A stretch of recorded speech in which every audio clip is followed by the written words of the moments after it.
Hey, what's up, guys? It's me, John the House Guy, and this is the House Guy and Homegirl podcast. This week, I'm going to be doing a solo show talking to you about construction loans and how you can utilize those loans to help you build your new construction home or to remodel your existing house.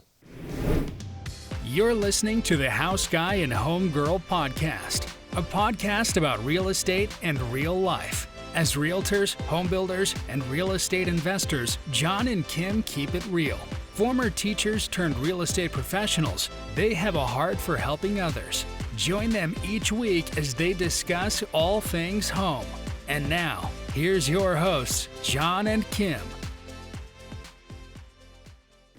So people ask us all the time, hey, how do I get started? I don't even know how to get started to build a house. You got to have money to build a house. And so I'm going to talk through today the steps that you need to be aware of and some things to consider when you're looking at a construction loan. So the first thing you want to do is lay the foundation for the entire process, which means you need to get in touch with a designer or a architect and start laying out the blueprint for what you want to build if you're building new construction, or get with a remodeling contractor if you're talking about taking out a construction loan to do a remodel project at your home. You want to think about the budget that you have for the total project. How much money are you willing to spend, or how much payment can you afford based on current interest rates? And then shop the products that the bank will have for you. Some of these products are going to be, almost all of them are going to be interest only. So you're going to have interest over the course of the loan, and then when you pay it off or when you refinance at the end of a new construction project, then it goes to an amortized type mortgage.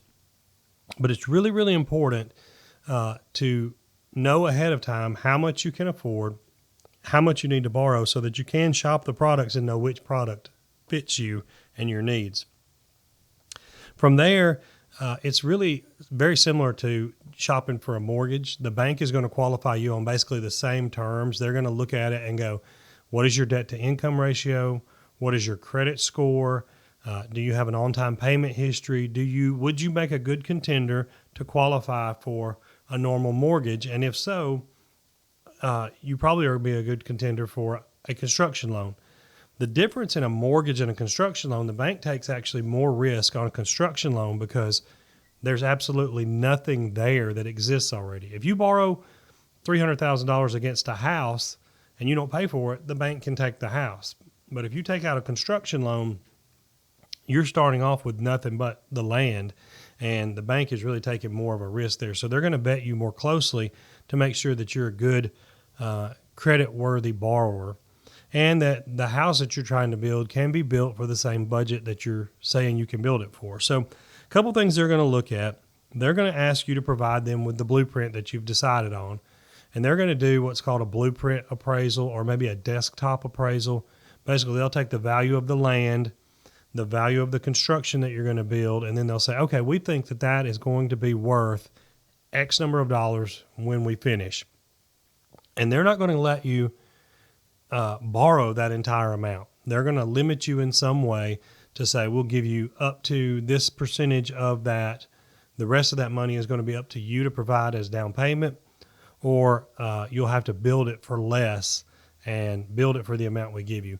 Typically what we see in the construction loan banks that we deal with, 80%. So whatever the final value is, we can get about 80% of that value. So let's say if we're building, again, a $300,000 house, we're going to have to build that house for about $240,000, or put our own money into it from there. So you're going to have about 80% of the money to do it with.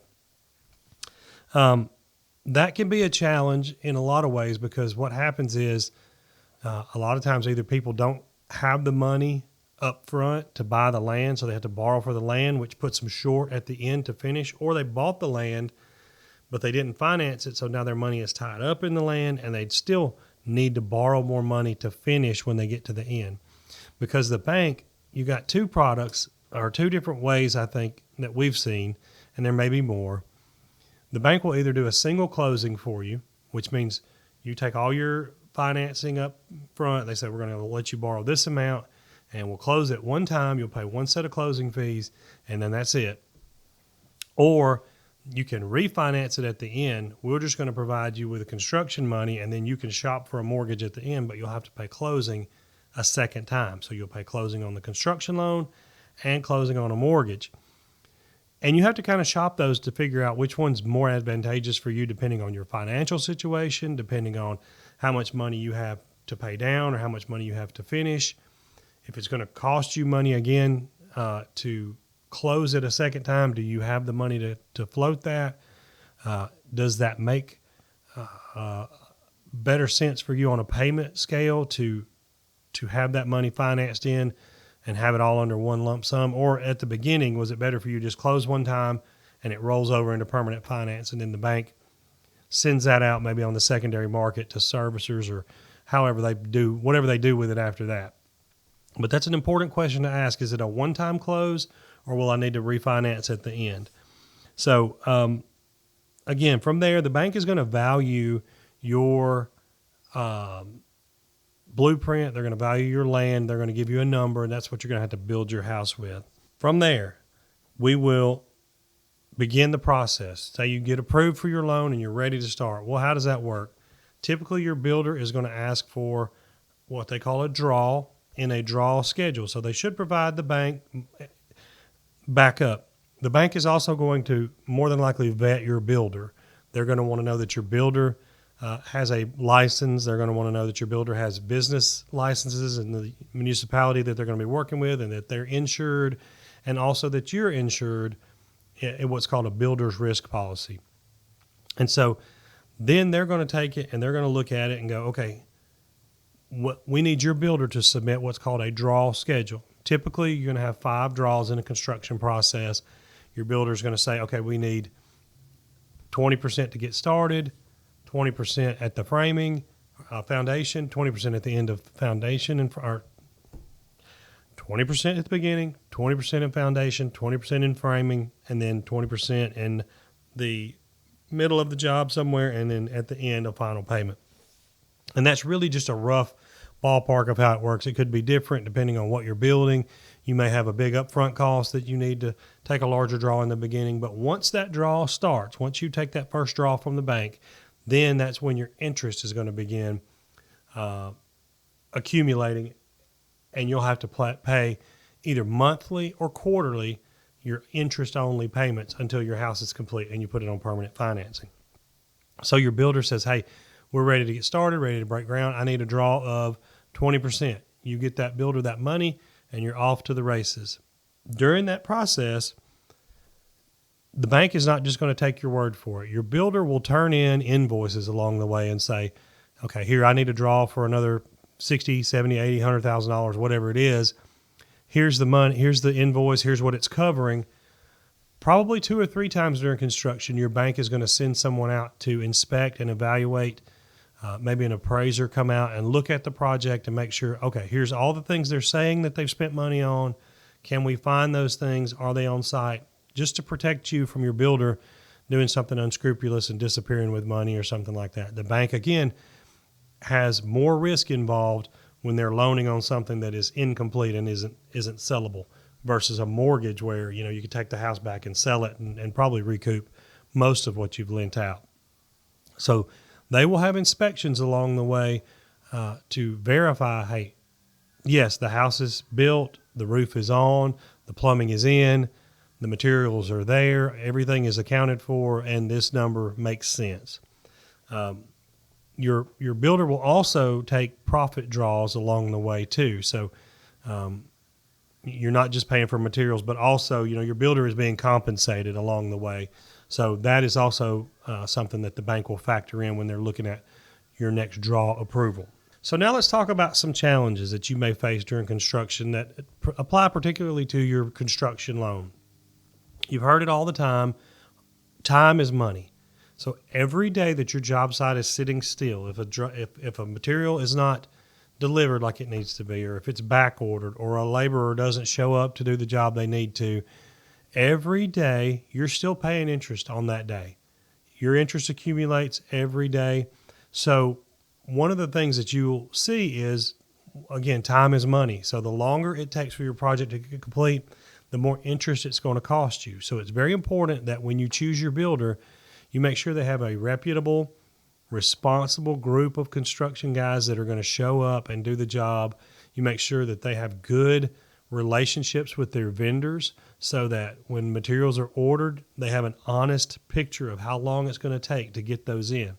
You know, when we started dealing with COVID a few years ago, we got to a point where windows and doors were taking 4, 5, 6 months to get on site because the factories were just, delayed and they didn't have employees and just all kinds of problems. So when we saw that happening, we had to really manage people's budget for them and help them to understand that, okay, yes, I understand that we haven't even started breaking ground yet, but we have to order these materials now or you're going to be sitting still for months waiting on these. And we had a situation in a house that we were building, a spec house that we were building, where 2 windows got back ordered, and the house sat still for 2 full months with nothing going on because, the windows are open. I mean, it's just a big hole in the side of the building, and we could have covered them with plastic and come back, and we just decided to wait. It made more sense for us to wait than to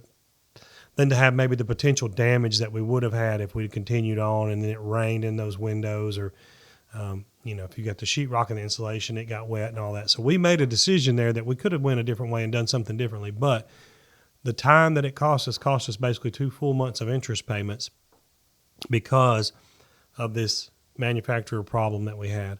So make sure that you have a firm understanding of how time is money when you're dealing with your construction loan. Each and every day, whether something's happening there or not, once you take that draw, interest is accumulating, okay? Next, all right, beyond the build. So we've gone through this 6, 8, 10, 12-month project that we've done from blueprint to fully constructed. And now what happens? You're going to transition from a construction loan, an interest-only type product, to a mortgage. Now, again, we talked about that in the beginning of the show or earlier in the show. Some of these products are already going to be one-time close, construction to mortgage. You don't have to do anything else. But if you do have just a simple construction loan that is interest-only and it doesn't roll over into a mortgage, you're going to need to shop your mortgage. And so you're going to want to do that just like you would any other house. Really and truly what you're doing is buying a house from yourself, right? You've created a product. Now it's got a certificate of occupancy. It's finished out. Everything is done. And now you have this finalized house, which a lot more people are interested in as a risk for a mortgage, right? Rather than a blank piece of ground that has nothing on it and they're going to give you a bunch of money for it. Now you have a product that could be turned into cash, and it is a better vehicle for a bank to loan against. So shop that just like you would in buying a house on the regular market. You want to make sure you have your W-2s ready. You want to have your debt to income, just like we did at the beginning of the process. And then you want to shop your interest rate, your terms, your payment, all of those kind of things, just like a normal mortgage.